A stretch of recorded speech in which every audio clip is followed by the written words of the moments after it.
नमस्कार. आज आपण बनवणार आहोत खुसखुशीत तिळगुळाची चिक्की. ही चिक्की हाताने अगदी सहज तुटते. चिक्की चिवट होऊ नये यासाठी मी एक टीप सांगितली आहे. चला तर मग वेळ न घालवता व्हिडिओला सुरुवात करूया.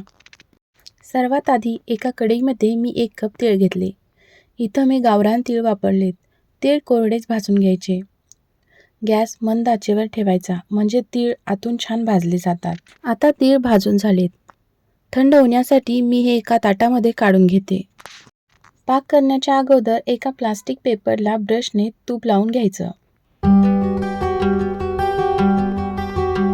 आता गुळाचा पाक करायला घेऊया. यासाठी एका कढईमध्ये 2 चमचे तूप घालायचं. 1 वाटी बारीक चिरलेला गूळ घालायचा.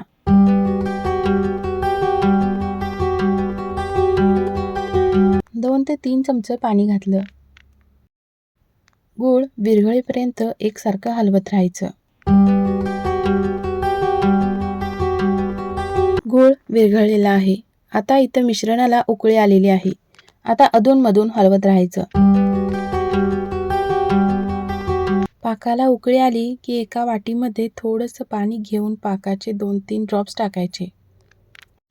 जर गूळ तुटला आणि कट करून आवाज आला की पाक तयार आहे हे ओळखायचं. इथं आपला पाक तयार आहे. आता पुढची प्रोसेस खूप पटपट करायची. आता यामध्ये भाजलेले तीळ घालायचे आणि व्यवस्थित मिक्स करायचं.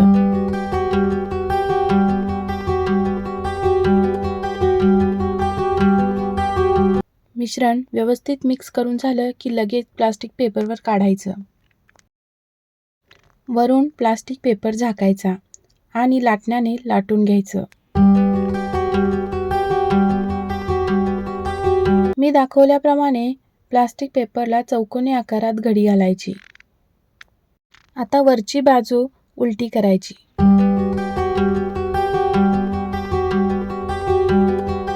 आता लाटण्याने एकसारखं लाटून घ्यायचं. असं केल्याने चिक्कीला सर्व बाजूंनी चौकोनी आकार येतो. आता घातलेल्या घड्या उघडून घ्यायच्या. गरम असताना चिक्की कट करायची म्हणजे व्यवस्थित कट होते. इथं मी चिक्की चौकोनी आकारात कापून घेतली. ही चिक्की अगदी सहज तुटते आणि चवीलाही खूप छान लागते.